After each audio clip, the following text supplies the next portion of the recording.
ಅಯ್ಯೋ ಈ stock fall ಆಗುತ್ತೆ ಅಂತ ನಾನು ಇವತ್ತು ಶಾರ್ಟ್ ಸೇಲ್ ಕೊಟ್ಬಿಟ್ಟೆ, ಬಟ್ ಆದ್ರೆ ಆ ಸ್ಟಾಕ್ 1% ಮೇಲ್ಗಡೆ ಹೋಯ್ತು, ನನ್ ಲಾಸ್ ಆಯ್ತು, ಲಾಸ್ ಬುಕ್ ಮಾಡಿದೆ ಅಂತ ನೀವು ಯಾವತ್ತಾದ್ರೂ ನಿಮ್ ಫ್ರೆಂಡ್ಸ್ ಜೊತೆ ಡಿಸ್ಕಸ್ ಮಾಡಿರ್ತೀರಾ? ಹೌದು, ನಿಜ.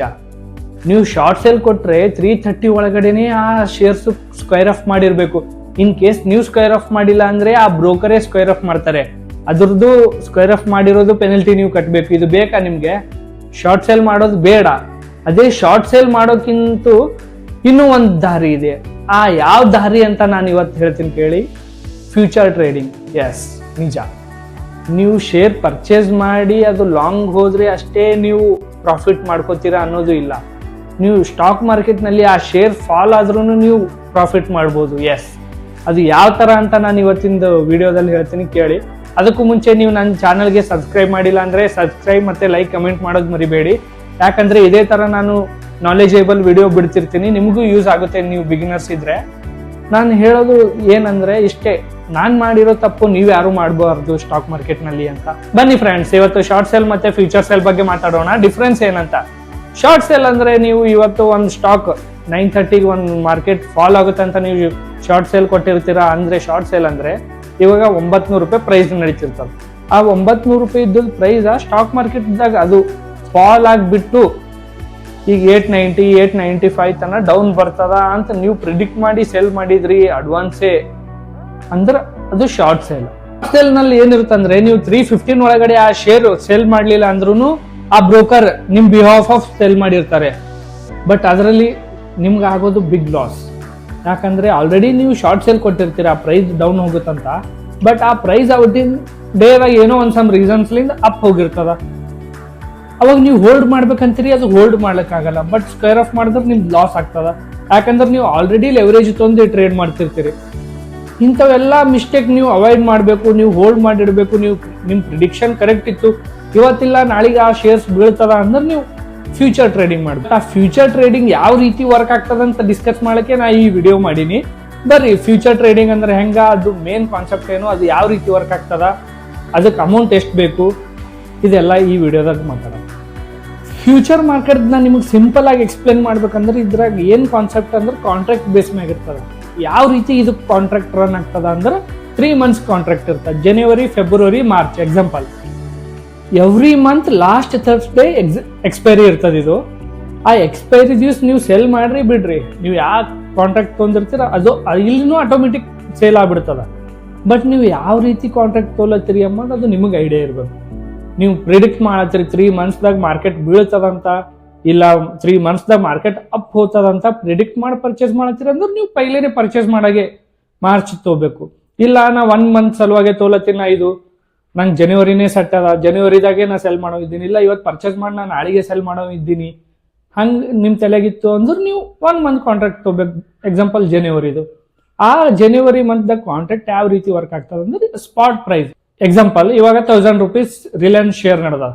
ಫ್ಯೂಚರ್ ಕಾಂಟ್ರಾಕ್ಟ್ದಾಗ ಯಾವ ಪ್ರೈಸ್ ಶೋ ಆಗ್ತದ ಅಂದ್ರೆ ಅದಕ್ಕಿಂತ 1-2 ರೂಪಾಯಿ ಜಾಸ್ತಿ ನೀವು ಬೈ ಮಾಡತ್ತಾರ, ಸೆಲ್ ಮಾಡತ್ತಾರ ಅದಕ್ಕಿಂತ ಕಮ್ಮಿ.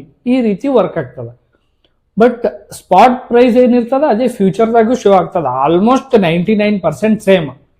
ಬಟ್ ಇದ್ರಾಗ ಏನ್ ಕಾನ್ಸೆಪ್ಟ್ ಅಂದ್ರೆ ನಿಮ್ಗೆ ಲೆವರೇಜ್ ಸಿಗ್ತದ.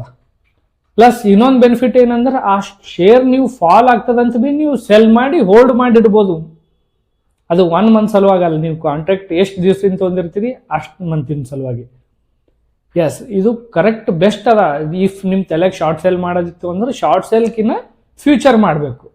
ಯಾಕಂದ್ರೆ ಇಲ್ಲಿ ಹೋಲ್ಡ್ ಮಾಡಿಡ್ಬೋದು. ಯಾಕಂದ್ರೆ ನೀವು ಇವತ್ತು ಪ್ರಿಡಿಕ್ಟ್ ಮಾಡಿರಿ ಅಂದ್ರೆ ಇವತ್ತೇ ಸ್ಟಾಕ್ ಮಾರ್ಕೆಟ್ದಾಗ ಆ ಶೇರ್ ಬೀಳ್ತದ ಅನ್ನೋದಿಲ್ಲ. ಆ ಸೆಕ್ಟರ್ ಪಾಸಿಟಿವ್ ಇತ್ತಂದ್ರೆ ಆ ಶೇರ್ ಬಗ್ಗೆ ನೆಗೆಟಿವ್ ನ್ಯೂಸ್ ಇದ್ರೆ ಬಿ ಅದು ಪಾಸಿಟಿವ್ ಹೋಗಿರ್ತದೆ. ಸೊ ನೀವೇನ್ ಮಾಡಬೇಕು ಅಂದ್ರೆ ಶಾರ್ಟ್ ಸೇಲ್ ಕೊಡ್ಲಾರ್ಕಿನ ಪೈಲೆ ಫ್ಯೂಚರ್ದಾಗ ಇನ್ವೆಸ್ಟ್ ಮಾಡ್ಬೇಕು. ಅದು ಬೀಳ್ತದಂತರ ಮಾಡ್ರಿ, ಹೇಳ್ತದಂತರ ಮಾಡ್ರಿ, ಅದು ನಿಮ್ ಪ್ರಿಡಿಕ್ಷನ್. ಇಲ್ಲರ ಲೆವರೇಜ್ 5x ಇರ್ತದೆ. ಎಕ್ಸಾಂಪಲ್ ನಿಂಬಲ್ಲಿ 1 ಲಕ್ಷ ಐತಂದ್ರೆ ಅವ್ರು 5 ಲಕ್ಷ ಕೊಡ್ತಾರೆ. ಮತ್ತೆ ಎಕ್ಸಾಂಪಲ್ ಅದು 5 ಲಕ್ಷ ಯಾವ ರೀತಿ ವರ್ಕ್ ಆಗ್ತದ ಅಂದ್ರೆ ಇವಾಗ ರಿಲಯನ್ಸ್ ಶೇರ್ ನಿಂಬಲ್ಲಿ ಇರೋದು ಈಗ ನೀವು ಈಕ್ವಿಟಿದಾಗ ಪರ್ಚೇಸ್ ಮಾಡತ್ತೀರ ಅಂದ್ರೆ 1 ಲಕ್ಷ ಇತ್ತು, 1000 ರೂಪಾಯಿ ಒಂದು ಸ್ಟಾಕ್ ಇತ್ತು ಅಂದ್ರೆ ಅಲ್ಲಿ ಎಷ್ಟು ಕ್ವಾಂಟಿಟಿ ಬರ್ತಾವ, ನಿಮ್ಗ 100 ಕ್ವಾಂಟಿಟಿ ಬರ್ತಾವ. ಇಲ್ಲಿ ಫ್ಯೂಚರ್ದಾಗ ನಿಂಬಲ್ಲಿ 1 ಲಕ್ಷ ಇತ್ತಂದ್ರೆ 500 ಕ್ವಾಂಟಿಟಿ ಬರ್ತಾವ. ಡಿಫ್ರೆಂಟ್ ಇಷ್ಟೇ ಅದ. ನೀವು 1 ಲಕ್ಷ ಇನ್ವೆಸ್ಟ್ಮೆಂಟ್ ಮಾಡಿರಿ, ನಿಮಗೆ 1% ರಿಟರ್ನ್ ಬೇಕಾಗಿತ್ತು ಅಂದ್ರೆ 1000 ರೂಪಾಯಿ ನಿಮಗೆ ಪ್ರಾಫಿಟ್. ಅದೇ ನಿಮಗೆ 5 ಲಕ್ಷ ಇನ್ವೆಸ್ಟ್ ಅವ್ರು, ಯಾಕಂದ್ರೆ ನಿಮ್ಗೆ ಲೆವರೇಜ್ ಕೊಟ್ಟಿರ್ತಾರೆ 5x. ಆ 5 ಲಕ್ಷಕ್ಕೆ 1% ರಿಟರ್ನ್ ಅಂದ್ರೆ 5000 ರೂಪಾಯಿ. ಇಫ್ ನಿಮ್ ಪ್ರಿಡಿಕ್ಷನ್ ಕರೆಕ್ಟ್ ಇತ್ತು ಅಂದ್ರೆ.